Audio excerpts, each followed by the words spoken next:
Isang mabiyaya at mapagpalang araw po sa ating lahat. Welcome back po dito sa ating YouTube channel at Facebook page. Ako po ang inyong lingkod, Tagapanood TV. Ngayong araw po mga tagapanood, bigyan natin ng komento, reaction yung ibinalita ni Peps TV sa kanyang YouTube channel na pagtatakip ng gobyerno sa totoong kung nasaan ba talaga si First Lady Lisa Marcos. Kasi sinasabi ng gobyerno, lalong-lalo na to ng spokesperson ng Malacanang na si Castro, na nakauwi na daw ng Pilipinas si First Lady. Pero yung mga pinopost niya sa mga social media niya, napag-alaman na puro recycle lang o repost lang yung ginagawa. Marami tuloy naniniwala, mga tagapanood, na yung pagtatakip nila o yung nangyari kay Tatay Digong Duterte na pag-aresto, siyempre malaking balita nga naman yun, ay diversion lang sa malaking iskandalong kinasangkutan ng First Lady Lisa Marcos sa Los Angeles. Sa Amerika po yan, mga tagapanood, dahil binalita po doon na kasamahan ni Lisa Marcos na na-overdose daw po. Di umano na-overdose daw po sa droga. Kasama po yan ni First Lady Lisa Marcos sa isang party. Magkakasama po sila. Yun po yung balita, mga tagapanood. Kaya talagang pinasiklab daw yung balita, yung pag-aresto kay Tatay Digong, at nag-news blackout sa totoong nangyari kay Lisa Marcos. Kasi siyempre kahihiyan po yun, mga tagapanood, ni President BBM kung kapag nalaman ng mga taong bayan yung tunay na nangyari doon kay Lisa Marcos. Kasi sabi po, iniimbestigahan daw po, mga tagapanood, doon sa Los Angeles. Pero dito sa Pilipinas, wala tayong makuhang balita kasi nga daw po nagkaroon na ng news blackout. Kaya naman sama-sama na nating panoorin ang video na to at bigyan ng komento at reaction. Mag-comment lang po kayo dyan sa ating comment section, pag-usapan po natin dyan. At syempre, huwag nyo po sanang kalimutan na mag-subscribe po sa channel ni Peps TV at sa channel din po natin, mga tagapanood. Yo, what's up mga lods? It's mga Peps TV. Welcome back po sa ating channel. Nakahanap na po tayo kahit papaano ng kasagutan dun po sa tanong ko about po dito kay Madam Lisa Araneta Marcos. Kahapon po kasi mga idol, nagtanong po tayo bago tayo matulog. Sabi ko, sino po ang naka-witness ng event na ito sa Makati City? Please comment proof below. Nakakamiss lang po talaga si First Lady. Sana makita ko siya sa social media na naka-live at hawak ang cellphone na meron pong oras at date kung kailan po siya nag-live. Good night po, Madam Lisa. Mag-ingat po kayo kung saan man kayo ngayon. BBM, BBM, BBM. At eto nga mga lodi, may naglabasan na po na nagtag sa atin na mga proof na pwede po nating masabing totoo nga po yata talaga yung nangyari po sa LA. Oh, para sa mga tansong talangka dyan, siyempre sasabihin lang fake news to. Pero may isang matibay na ebidensya na nakita po tayo na pinost po at nag-share po ng link na tama nga pong pabalik-balik lang po yung picture na pinopost po ni Madam Lisa sa kanyang Facebook page. Oh, share nyo po itong video na to para matauhan kayo at malaman nyo kung sino ba talaga ang nagpapakalat ang fake news o nagsasabi ng katotohanan. O ito mga lodi, sabi po dito, turn over po donation to the Girl Scout of the Philippines GSP FL Office Manila 11 March 2025. Kasi mga lodi, meron pong nagsabi na after daw po ng event nila doon sa LA, Lunes po, nakauwi na daw si Madam Lisa dito sa ating bansa. Kumbaga, March 10 daw po, nandito na daw siya at March 11 kinabukasan, eto po yung ginawa po nilang event.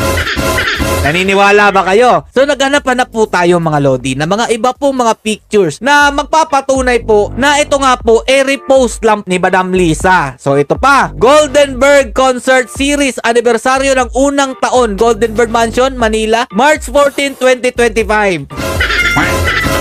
Dito po nagkaroon ng kahit papanong kasagutan doon po sa tanong natin mga idol. Kasi meron po nag-comment. Sabi po kasi ni James Lee Kabahog, kids, is this true the March 14 to?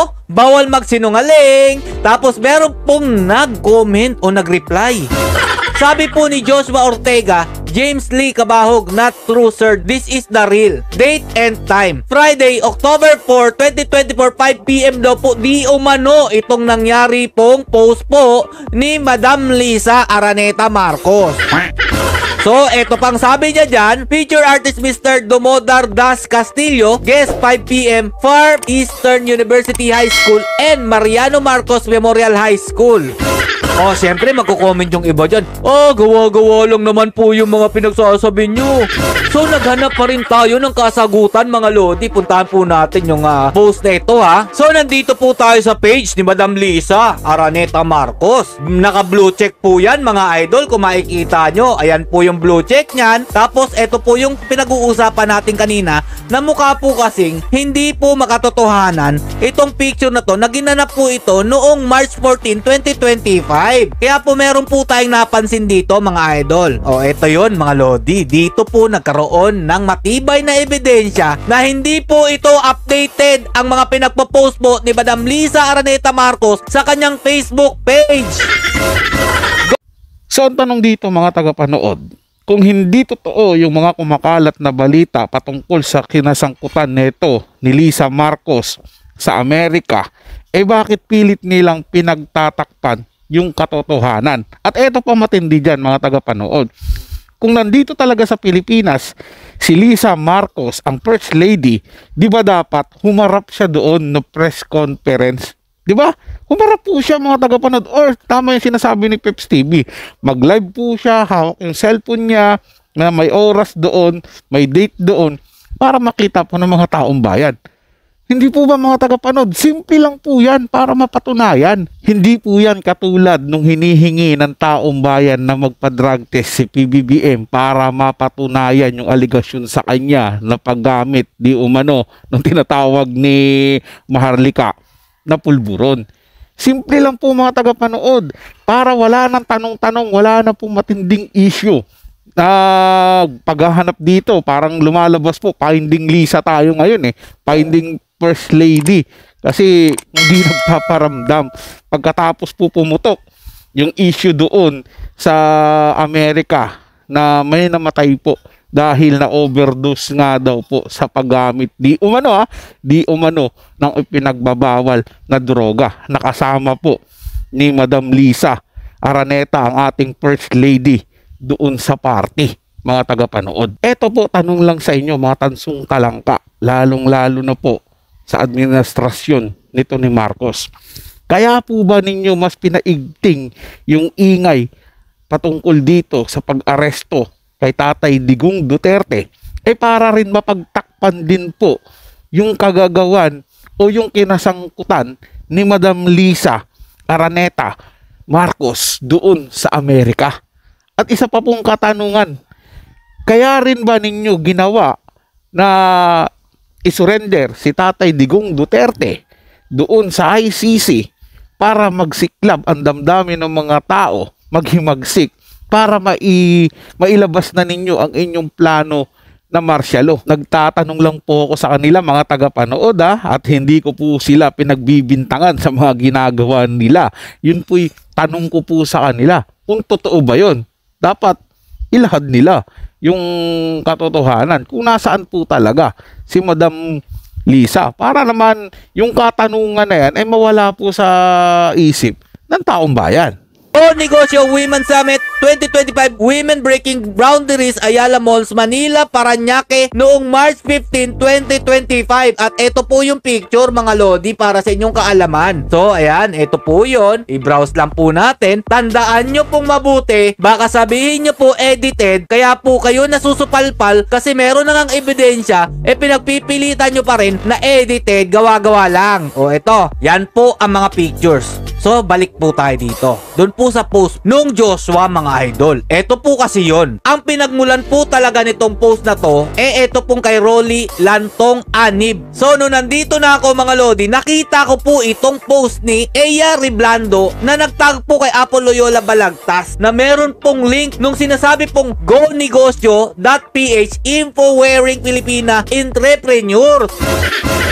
Nung clinic ko mga idol, alam nyo po ba kung kailan po yung naganap yung Go Negosyo na pinost po ni Liza Araneta Marcos? Pag-click po natin itong link na to, mapupunta po tayo dito. Tingnan nyo po ang Go Negosyo Women's Summit 2024 na kapareho po ng suot ni Liza Araneta at nung post po niya sa kanyang Facebook page. Kaya ngayon, mga tansong talangka, sino ba talaga ang nagpapakalat ng maling balita? Kayo ba o kami na merong mga ebidensya? Tingnan pa natin yung ibaba mga lodi. March 19, 2024 mga lodi. Ang punto dito mga lodi, kung kailan ba talaga nangyari itong Go Negosyo. Hindi ko naman po sinasabi na ako po 100% na tama dito. Ang akin lang, kung fake news po ito mga lodi, bakit po ganito? 2024, ginanap itong Empowering Filipina Entrepreneurs na Go Negosyo na post ni Madam Liza Araneta noong March 15, 2025. Paki-check naman po mga lodi. Para rin po ito sa kapakanan ni Madam Liza Araneta Marcos. Baka po kasi napi-fake news nga po siya. Tingnan nga po natin uli kung ano po yung nasa picture po ni Madam Liza 11 hours ago na post niya at ito pong Empowering Filipina Entrepreneurs. Ayan po, tingnan nyo po mabuti yung suot po niyang damit at yung background po mga lodi. Na ito po 2024 daw po. Di umano, ginawa o ginanap. Tingnan po natin kung ano po magiging reaksyon ng mga tagapagtanggol po ni Madam Liza Araneta. Uulitin ko, hindi po 100% na sinabi kong tama ako, pero bakit meron pong gantong link mga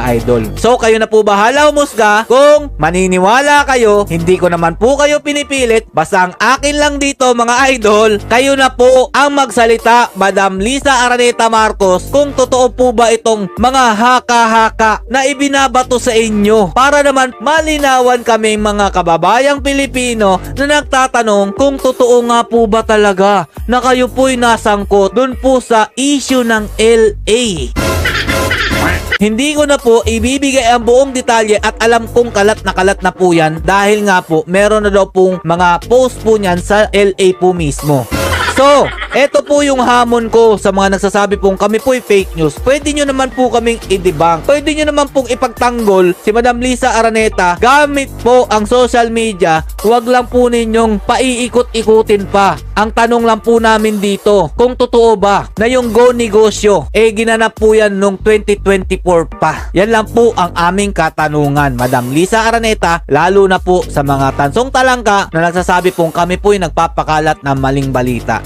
Maganda yung naging katanungan doon ni Idol Pips TV, mga tagapanood, no? Tapos, tanongin nila, kung totoo ba yung mga ganong mga issue patungkol dito kay Madam Araneta o Madam Liza Araneta Marcos, mga tagapanood, kung na-involved ba siya doon sa kaganapan sa LA, at kung itong Go Negosyo na to, ngayon ba talaga tong 2025, di ba? Mas mainam po talaga na masasagot agad to ng biglaan ni Madam Liza kung magla-live siya, ipapakita niya, or kaya humarap siya sa press conference dun sa Malacanang, di ba? Siyempre wala naman po tayong karapatan na utusan siya.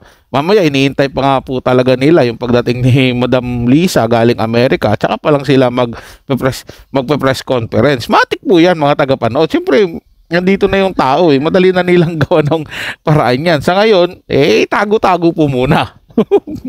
Opinyon ko lang po yun na mga tagapanood. Kasi kung wala kang tinatago talaga na baho, ilalabas mo po yung katotohanan. Magiging transparent ka po sa tao. Hindi po ba mga tagapanood?